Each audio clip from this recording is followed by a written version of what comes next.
Hello friends, स्वागत है आप सभी का आपके अपने YouTube channel SGY science classes में। फ्रेंड्स, मैं हूं दीपक और आज के सेशन में हम लोग बात करने वाले हैं सामाजिक विज्ञान के बहुत ही महत्वपूर्ण ऑब्जेक्टिव क्वेश्चंस जो आपके एग्जामिनेशन के बहुत ही ज़्यादा महत्वपूर्ण रहने वाली है। तो सभी क्वेश्चंस को आप लोग अच्छे प्रकार से डील कीजिएगा और अगर आपको कुछ समझने में दिक्कत हो या कठिनाई हो तो आप हमें कमेंट जरूर कीजिएगा, ठीक है। और चैनल पर नए होंगे तो चैनल को जरूर सब्सक्राइब कर लीजिएगा। आप सर्च करेंगे यूट्यूब जाके SGY साइंस क्लासेस तो आपको मिल जाएगा, ठीक है। तो आप चैनल को सब्सक्राइब जरूर कर लीजिएगा और ये जो वीडियो देख रहे हैं और इस वीडियो को आप लोग दोस्तों के साथ जरूर शेयर कीजिएगा, ठीक है। तो चलिए शुरू करते हैं हम लोग आज के इस सेशन को। सुनिएगा आज के का पहला प्रश्न क्या है। चलिए आपके स्क्रीन पर है प्रश्न है हमारा, कहता है ब्रेस्ट लिटोवस की संधि किन देशों के बीच हुई थी, ठीक है। क्या कर रहा है कि ब्रेस्ट लिटोवस की संधि किन देशों के बीच हुई थी, ठीक है। ऑप्शन है आपके सामने, ऑप्शन देखिएगा, ऑप्शन आपके सामने है। ए आपका रूस और इटली, बी आपका रूस और फ्रांस, सी आपका रूस और इंग्लैंड और डी आपका रूस और जर्मनी। बतलाइएगा इसका सही आंसर क्या होगा। तो देखिए इसका जो सही आंसर हो जाएगा आपका डी हो जाएगा। क्या हो जाएगा? डी हो जाएगा, रूस और जर्मनी। क्या हो जाएगा? डी आपका रूस और जर्मनी। ब्रेस्ट लिटोवस की जो संधि हुई थी रूस और जर्मनी की बीच हुई थी, ठीक है। तो आगे हम लोग बढ़ते हैं और सेकेंड क्वेश्चन होगा हमारा। अब क्या था हमारा पहला क्वेश्चन, फर्स्ट क्वेश्चन था, ठीक है। तो अब सेकेंड क्वेश्चन को चलते हैं। सेकेंड क्वेश्चन क्या कहता है सुनिएगा ध्यान से।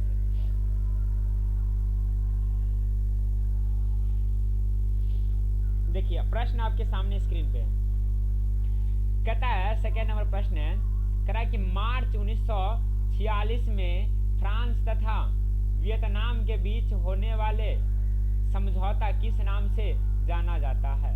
कहता है मार्च 1946 में फ्रांस तथा वियतनाम के बीच होने वाला समझौता किस नाम से जाना जाता है। ऑप्शन है आपका तितसीन, बी है कैंटन, सी है होचिमिन और डी आपका इनमें से कोई नहीं। तो बतलाइएगा इसका सही आंसर क्या होगा, जल्दी से कमेंट कीजिएगा। तो देखिए इस प्रश्न का जो सही आंसर होगा डी हो जाएगा। क्या हो जाएगा? डी हो जाएगा। यानी कि 1946 में जो फ्रांस तथा वियतनाम के जो बीच युद्ध हुआ था, बीच जो समझौता हुआ था वो आपका था हनोई समझौता। कौन सा समझौता था? हनोई समझौता। एक मिनट, हनोई समझौता था। क्या था आपका? हनोई समझौता, ठीक है। इसलिए इसका सही आंसर क्या हो जाएगा? हनोई हो जाएगा। तो आपके ऑप्शन में क्या दिया? हनोई। तो ऑप्शन दिया नहीं है, इसलिए इसका सही आंसर क्या हो जाएगा? डी हो जाएगा, इनमें से कोई नहीं। याद रखेंगे फ्रांस और वियतनाम के बीच कौन सा युद्ध हुआ, के बीच जो समझौता हुआ था, कौन सा समझौता हुआ था? हनोई समझौता। कौन सा समझौता? हनोई समझौता। इसलिए इसका सही आंसर क्या हो जाएगा? डी हो जाएगा, इनमें से कोई नहीं। अगर मान लीजिए हनोई देता तो आपका हनोई आंसर होता, ठीक है। चलिए आगे बढ़ते हैं और तीसरे प्रश्न को चलते हैं। तीसरा प्रश्न सुनिएगा। 3 नंबर प्रश्न है, ये आपके स्क्रीन पे, बतलाइएगा इसका सही आंसर क्या होगा। कहता है कि पूर्ण स्वराज की मांग का प्रस्ताव कांग्रेस के किस वार्षिक अधिवेशन में पारित हुआ, ठीक है। क्या कह रहा है सुनिएगा, पूर्ण स्वराज की मांग का प्रस्ताव कांग्रेस के किस वार्षिक अधिवेशन में पारित हुआ। ऑप्शन ए आपका 1929 लाहौर, बी आपका 1933 कलकत्ता, सी आपका 1931 कराची और डी आपका 1924 बेलगाम। तो बतलाइएगा इसका सही आंसर क्या होगा, जल्दी से कमेंट कीजिएगा और बतलाइएगा। कहता है पूर्ण स्वराज की मांग का प्रस्ताव, पूर्ण स्वराज की मांग का प्रस्ताव। जल्दी से कमेंट कीजिए क्या होगा इसका सही आंसर, जल्दी से कमेंट कीजिए। तो देखिए इसका जो सही आंसर हो जाएगा आपको बतला दे। 3 नंबर प्रश्न का जो सही आंसर हो जाएगा ए हो जाएगा 1929 लाहौर। क्या हो जाएगा? ए ऑप्शन 1929 लाहौर हो जाएगा, ठीक है। आगे बढ़ते हैं 4 नंबर क्वेश्चन की ओर चलते हैं। 4 नंबर प्रश्न सुनिएगा क्या कहता है।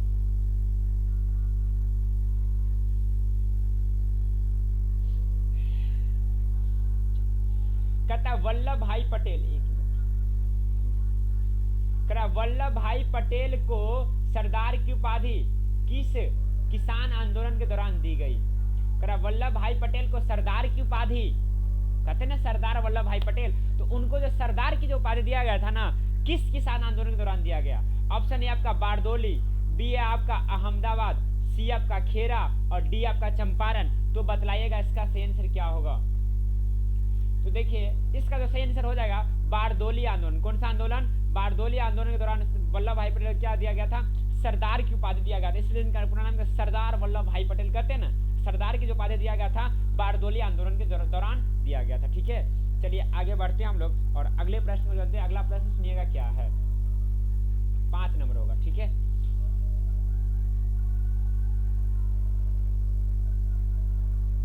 कहता है कि भारत के लिए पहला फैक्ट्री एक्ट कब पारित हुआ? भारत के लिए पहला फैक्ट्री एक्ट कब पारित हुआ? ऑप्शन है आपका 1838, बी आपका 1858, सी आपका 1881 और डी आपका 1911। तो बतलाएंगे इसका सही आंसर क्या होगा। जल्दी से कमेंट कीजिए हमें और आप बतलाइए क्या होगा इसका सही आंसर। तो देखिए भारत के लिए पहला फैक्ट्री एक्ट जो पारित हुआ था 1881 में पारित हुआ। कब हुआ था? 1881 में, इसलिए इसका सही आंसर क्या हो जाएगा? सी हो जाएगा, 1881 हो जाएगा। ठीक है, क्या हो जाएगा? 1881, यानी कि सी ऑप्शन क्या हो जाएगा इसका सही हो जाएगा। ठीक है, चलिए आगे बढ़ते हैं हम लोग और अगले प्रश्न को चलते हैं। अगला प्रश्न बहुत ही अच्छा है, सुनिएगा ध्यान से। कहता है 6 नंबर प्रश्न है, कहता है पूंजीपति वर्ग के द्वारा किस वर्ग का शोषण हुआ? पूंजीपति वर्ग के द्वारा किस वर्ग का शोषण हुआ? ऑप्शन है आपका श्रमिक वर्ग, बी आपका मध्यम वर्ग, सी आपका कृषक वर्ग और डी आपका सभी वर्ग। तो बतलाएंगे इसका सही आंसर क्या होगा। जल्दी से कमेंट कीजिए और बतलाइए हमें क्या होगा इसका सही आंसर। जल्दी से कमेंट करके बतलाइए दोस्तों, जल्दी से कमेंट कीजिए क्या होगा इसका सही आंसर। जल्दी से कमेंट करके बतलाइए इसका आंसर क्या होगा। तो देखिए पूंजीपति वर्ग के द्वारा जो शोषण किया गया था आपको बतला दे, श्रमिक वर्ग का भी, मध्यम वर्ग का भी, कृषक वर्ग का भी। इसलिए इसका सही आंसर क्या हो जाएगा पता है? डी हो जाएगा। क्या हो जाएगा? डी हो जाएगा। इसका सही आंसर क्या हो जाएगा? डी हो जाएगा। ठीक है, चलिए आगे बढ़ते हैं और अगले प्रश्न में चलते हैं। सुनिएगा अगला प्रश्न क्या है। कहता है कि आधुनिक युग में अर्थव्यवस्था के क्षेत्र में होने वाली सबसे बड़ी क्रांति कौन सी थी? आधुनिक युग में अर्थव्यवस्था के क्षेत्र में होने वाली सबसे बड़ी क्रांति आपसे पूछ रहा है, तो बतलाएगा इसका आंसर क्या होगा। तो देखिए ऑप्शन है वाणिज्यिक क्रांति, बी है औद्योगिक क्रांति, सी आपका साम्यवादी क्रांति और डी आपका भौगोलिक क्रांति। तो आपको बतला दे सबसे बड़ी जो क्रांति थी ना औद्योगिक क्रांति थी। कौन सी क्रांति थी? औद्योगिक क्रांति। इसलिए इसका आंसर क्या हो जाएगा? बी हो जाएगा, औद्योगिक क्रांति। क्या हो जाएगा? बी आपका हो जाएगा औद्योगिक क्रांति। क्या हो जाएगा? बी औद्योगिक क्रांति हो जाएगा। ठीक है, सबसे बड़ी क्रांति थी। ठीक है, चलिए आगे बढ़ते हैं और अगला प्रश्न सुनिएगा क्या है। कहता है 8 नंबर, भूमंडलीकरण की शुरुआत किस दशक से हुई? पूछ रहा है भूमंडलीकरण की शुरुआत किस दशक से हुई? तो बतलाएगा इसका आंसर क्या होगा। तो देखिए भूमंडलीकरण की जो शुरुआत हुआ था 1980 के दशक से होता। कब हुआ था? 1980 से।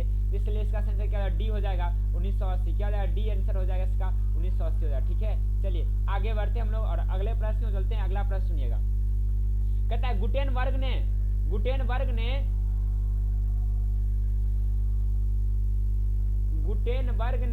एक मिनट,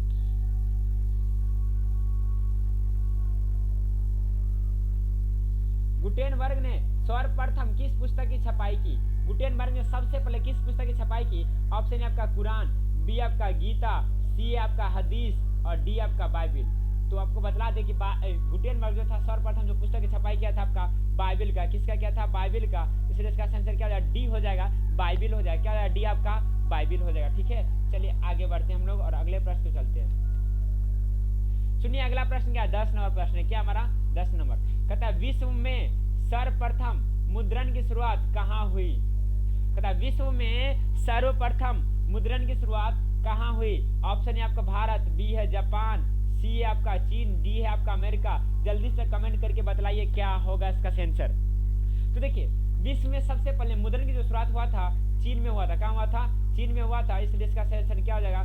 सी हो जाएगा, चीन हो जाएगा। क्या हो जाएगा? सी इसका सही आंसर हो जाएगा, चीन हो जाएगा। ठीक है, चलिए आगे बढ़ते हैं हम लोग और अगले प्रश्न को चलते हैं। सुनिएगा अगला प्रश्न क्या है। कहता है प्रश्न करा कि मेढक के प्रजनन प्रक्रिया को बाधित करने वाला रसायन कौन सा है? मेढक की प्रजनन प्रक्रिया को बाधित करने वाला रसायन कौन सा है? तो ऑप्शन देखिए, ऑप्शन आपके सामने है। ए आपका बेंजीन, बी आपका यूरिया, सी आपका एंड्रीन और डी आपका फास्फोरस। बतलाइएगा इसका सही आंसर क्या होगा। तो देखिए इसका जो सही आंसर हो जाए आपको बतला दे, एंड्रीन हो जाएगा। क्या हो जाएगा? एंड्रीन हो जाएगा। सी आंसर इसका क्या हो जाएगा? सही हो जाएगा। सी इज द राइट आंसर। एंड्रीन जो है मेढक के प्रजनन को क्या करता है? बाधित करता है। ठीक है, चलिए आगे बढ़ते हैं हम लोग और अगला प्रश्न देखिए 12 नंबर। देखिए बिहार में अति जल दोहन से भूमिगत जल में किस तत्व का संकेंद्रण बढ़ा है? ए आपका फ्लोराइड, बी आपका क्लोराइड, सी आपका आर्सेनिक और डी आपका लोहा। लोटा नहीं है भाई साहब, लोहा है। क्या है आपका? लोहा है। ठीक है, याद रखिएगा लोहा है। क्या आपका? लोहा है। लोटा लिखा गया, गलती है, हाँ होगा ये। ठीक है, तो बतलाएगा इसका सही आंसर क्या होगा 12 नंबर प्रश्न का। ठीक है, जल्दी से बतलाइए। तो देखिए बिहार में अति जल दोहन से भूमिगत जल में आर्सेनिक का क्या हुआ? संकेंद्रण बढ़ गया। किसका बढ़ गया? आर्सेनिक का। तो इसलिए इसका सही आंसर क्या हो जाएगा? सी हो जाएगा। क्या हो जाएगा? सी इसका सही आंसर हो जाएगा। ठीक है, चलिए आगे बढ़ते हम लोग और अगले प्रश्न में चलते हैं। सुनिए अगला प्रश्न क्या है, ध्यान से सुनिएगा। ठीक है, अगला प्रश्न है 13 नंबर है। कहता है संविधान की धारा का संबंध है। संविधान की धारा का संबंध है। ऑप्शन ए आपका, सुनिएगा ध्यान से, ऑप्शन ए है वन्य जीवों तथा प्राकृतिक संसाधनों संरक्षण से, बी है मृदा संरक्षण से, सी है जल संसाधन संरक्षण से और डी है खनिज संपदा संरक्षण से। इसका जो सही आंसर हो जाएगा आपको बतला दे, ए हो जाएगा। क्या हो जाएगा? वन्य जीवों तथा प्राकृतिक संसाधनों के संरक्षण से। वन्य जीवों तथा प्राकृतिक संसाधनों के संरक्षण से हो जाएगा। चलिए आगे बढ़ते हैं हम लोग और अगले प्रश्न को चलते हैं। अगला प्रश्न सुनिएगा क्या है, 14 नंबर है। कहता है कि बिहार के कितने प्रतिशत भौगोलिक क्षेत्र में वन का फैलाव है? बिहार के कितने प्रतिशत भौगोलिक क्षेत्र में वन का फैलाव है? ऑप्शन है आपका 15%, बी आपका 20%, सी आपका 10% और डी आपका 7%। जल्दी से बतलाएगा इसका आंसर क्या होगा। तो देखिए इसका जो आंसर हो जाएगा 7 होगा। क्या होगा? 7% क्या बिहार में वन का फैलाव है। इसलिए इसका आंसर क्या होगा? डी हो जाएगा। क्या हो जाएगा? डी हो जाएगा 7%। क्या हो जाएगा? डी आपका 7% हो जाएगा। चलिए आगे बढ़ते हैं और अगले प्रश्न देखिएगा क्या है।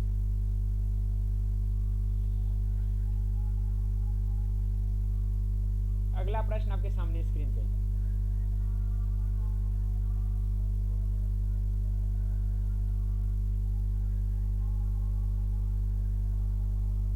देखिए कहता है कि एल्युमिनियम बनाने के लिए किस खनिज की आवश्यकता पड़ती है? एल्युमिनियम बनाने के लिए किस खनिज की आवश्यकता पड़ती है? ऑप्शन ए आपका मैंगनीज, बी आपका टीन, सी आपका लोहा और डी आपका बॉक्साइट। तो देखिए एल्युमिनियम बनाने के लिए आपसे पूछ रहा है किस खनिज की आवश्यकता पड़ती है। तो आपको बतला दे कि एल्युमिनियम बनाने के लिए जो बॉक्साइट का आवश्यकता पड़ता है सॉरी, किसका आवश्यकता पड़ता है? बॉक्साइट का। इसलिए इसका सही आंसर क्या हो जाएगा? डी हो जाएगा। क्या हो जाएगा? डी इसका सही आंसर हो जाएगा। चलिए आगे बढ़ते हैं और अगले प्रश्न को चलते हैं। सुनिएगा अगला प्रश्न क्या है। प्रश्न आपके स्क्रीन पे कहता है भारत के किस राज्य में सौर ऊर्जा के विकास की सर्वाधिक संभावना है? भारत के किस राज्य में सौर ऊर्जा के विकास की सर्वाधिक संभावना आपसे पूछ रहा है। ऑप्शन है आपका असम, बी है अरुणाचल प्रदेश, सी है राजस्थान और डी है मेघालय। इसका जो सही आंसर हो जाए आपको बतला दे, राजस्थान में क्या, राजस्थान में क्या सौर ऊर्जा का विकास का जैसे क्या सर्वाधिक संभावना है, इसलिए इसका सही आंसर क्या सी हो जाएगा। ठीक है, चलिए आगे बढ़ते हैं। हमारा 17 नंबर प्रश्न होगा। क्या होगा? कौन सा प्रश्न होगा? 17 नंबर। सुनिएगा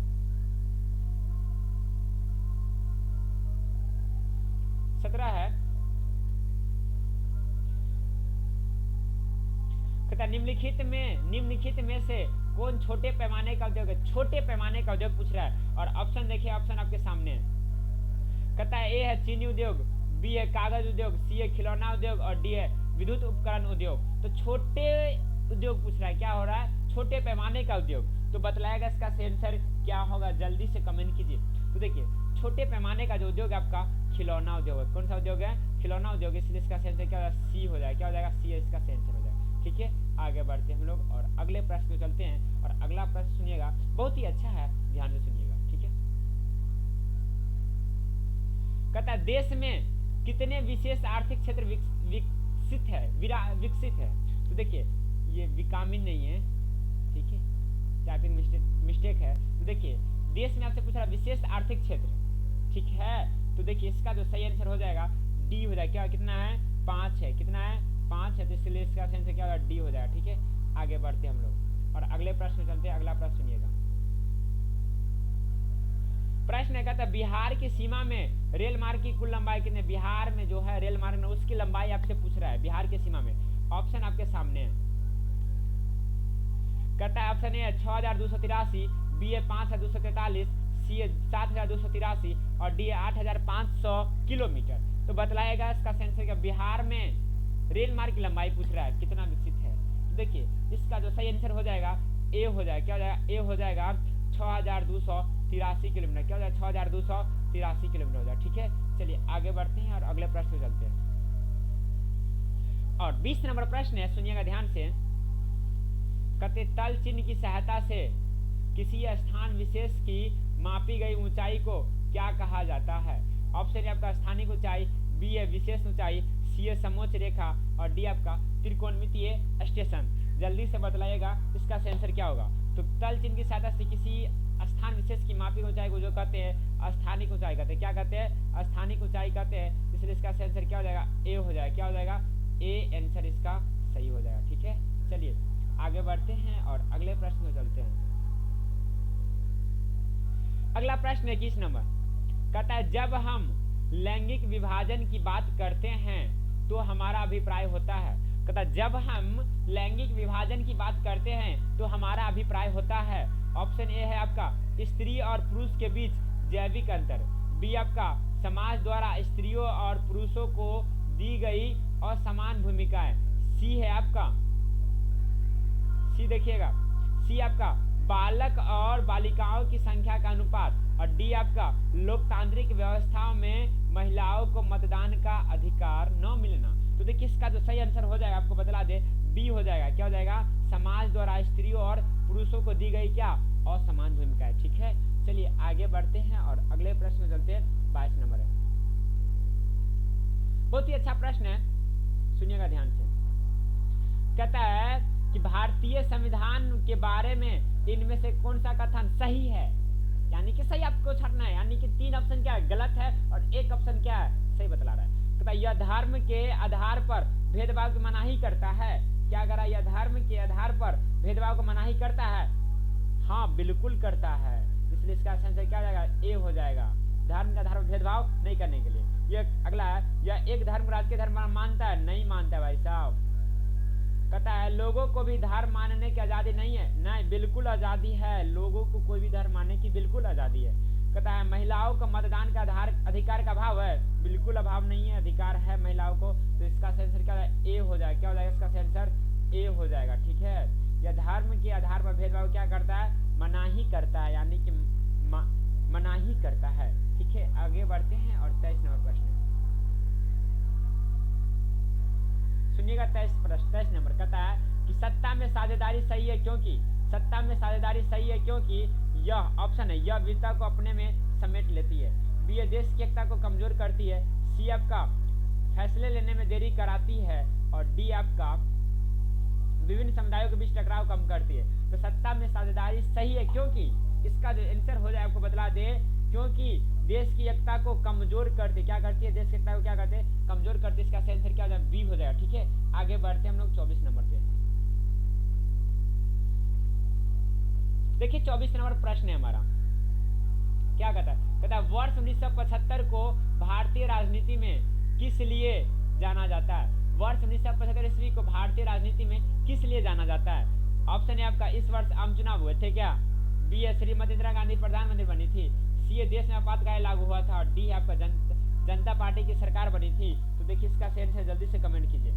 तो देखिए वर्ष 1975 देश में क्या होता? देश में आपातकाल लागू हुआ था। क्या लागू हुआ था? आपातकाल। इसलिए इसका आंसर क्या होगा? सी हो जाएगा। क्या हो जाएगा? इसका आंसर सी हो जाएगा। चलिए आगे बढ़ते हैं हम लोग। देखिए कहता है कि बिहार में संपूर्ण क्रांति का नेतृत्व निम्न में से किसने किया? तो बिहार में संपूर्ण क्रांति का जो नेतृत्व किए थे जयप्रकाश नारायण ने। किसने किए थे? जयप्रकाश नारायण ने। इसका आंसर क्या होगा? डी हो जाएगा। जयप्रकाश नारायण। क्या हो जाएगा? इसका आंसर डी हो जाएगा। ठीक है, आगे बढ़ते हैं हम लोग। कहता है अगला प्रश्न कि नर्मदा घाटी परियोजना किन राज्यों से संबंधित है? ऑप्शन आपका बिहार, उत्तर प्रदेश, मध्य प्रदेश, सी तमिलनाडु, केरल, कर्नाटक और डी पश्चिम बंगाल, यूपी, पंजाब और डी है गुजरात, महाराष्ट्र, मध्य प्रदेश। जल्दी से कमेंट कीजिए और बताइए क्या होगा इसका सही आंसर 26 नंबर प्रश्न का। तो देखिए इसका जो सही आंसर हो जाएगा बी हो जाएगा। क्या हो जाएगा? बी इसका सही आंसर हो जाएगा। तमिलनाडु, केरल और कर्नाटक से संबंधित है। चलिए आगे बढ़ते हैं हम लोग 27 नंबर प्रश्न पर चलते हैं। कहता निम्न में से किसे लोकतंत्र का प्राण माना जाता है? लोकतंत्र का क्या पूछ रहा है आपका? प्राण माना जाता है। तो किसको माना जाता है? राजनीतिक दल को। किसको माना जाता है? राजनीतिक दल को प्राण माना जाता है। इसलिए इसका सही आंसर क्या हो जाएगा? डी हो जाएगा। क्या हो जाएगा इसका सही आंसर? डी हो जाएगा भाई साहब। डी क्या हो जाएगा इसका सही आंसर? डी हो जाएगा। ठीक है, चलिए आगे बढ़ते हैं हम लोग। कहता है दल बदल कानून निम्न में से किस पर लागू होता है? तो दल बदल कानून किस पे लागू होता है आपसे ये पूछ रहा है। कहता है सांसदों और विधायकों पर, जरूर सांसदों और विधायकों पर क्या होती है? लागू होती है, न कि राष्ट्रपति न कि उपराष्ट्रपति पे। इसका सही क्या है? ए हो जाएगा। सांसदों और विधायक हो जाएगा। ठीक है, चलिए आगे बढ़ते हैं। अगला प्रश्न है Janata Dal party, Janata Dal you party का, जनता दल है पार्टी का गठन कब हुआ? जनता दल यूनाइटेड, जनता दल यूनाइटेड यानी कि जदयू का आपसे पूछ रहा है कि इसका गठन कब हुआ? जनता दल का यानी कि जदयू, जनता दल यूनाइटेड यानी कि जदयू।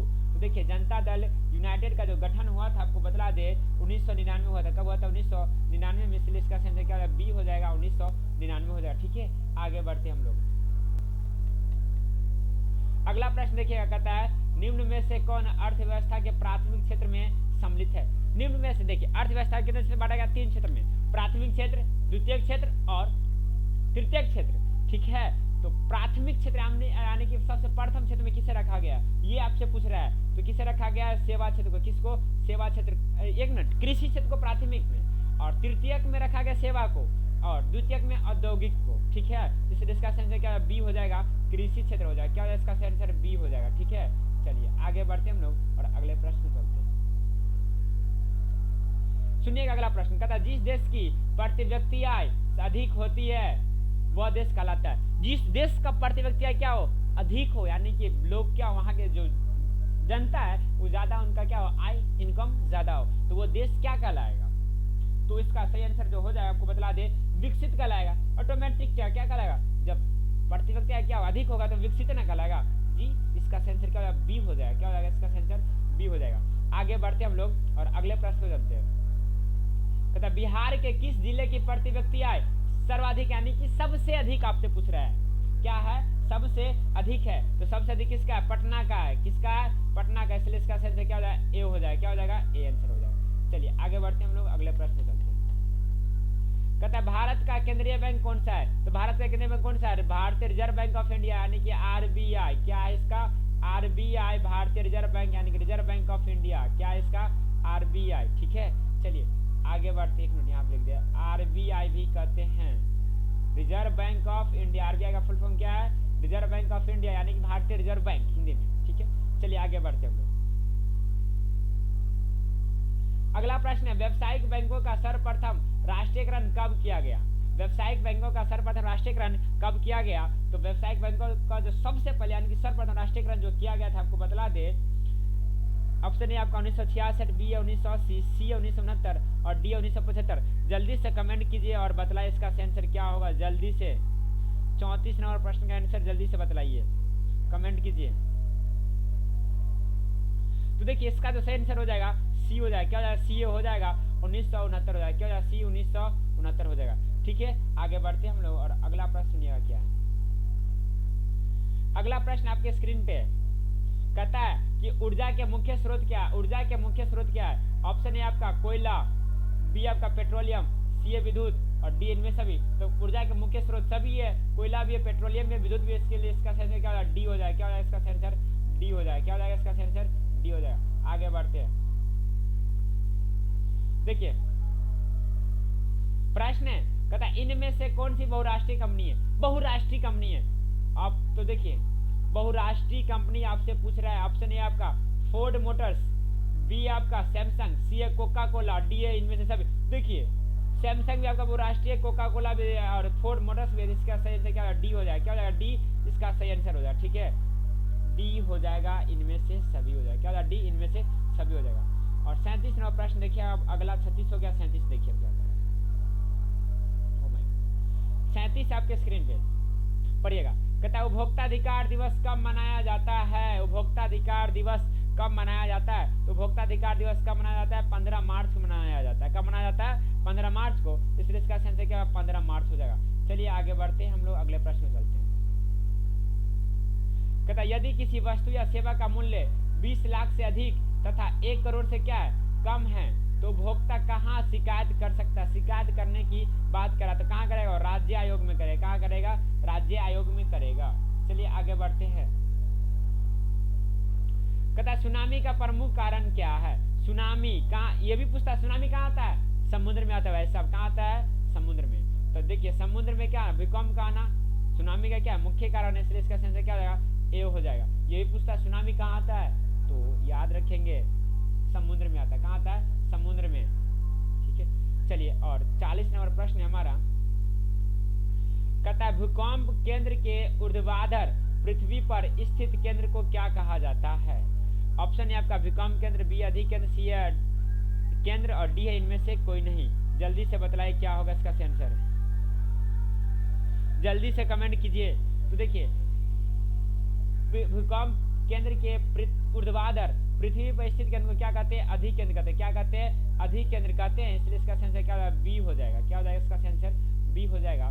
तो आज के सेशन को हम लोग यहीं पे विराम देते हैं और ये आपका कुल 40 प्रश्न आपका खत्म होता है, यानी कि इंड होता है। और मिलेंगे हम लोग अगले दिन अगले किसी दूसरे सब्जेक्ट के साथ। तो आप लोग अगर चैनल पर नए होंगे तो चैनल को जरूर सब्सक्राइब कर लीजिएगा, ताकि जब भी हम लाइव आए तो सबसे पहले आपके पास नोटिफिकेशन जाए और आप सबसे पहले देख पाए। चाहे मैं लाइव भी आऊँ तो आपके पास नोटिफिकेशन जाए। तो मिलते हैं अगले वीडियो में। जय हिंद, जय भारत।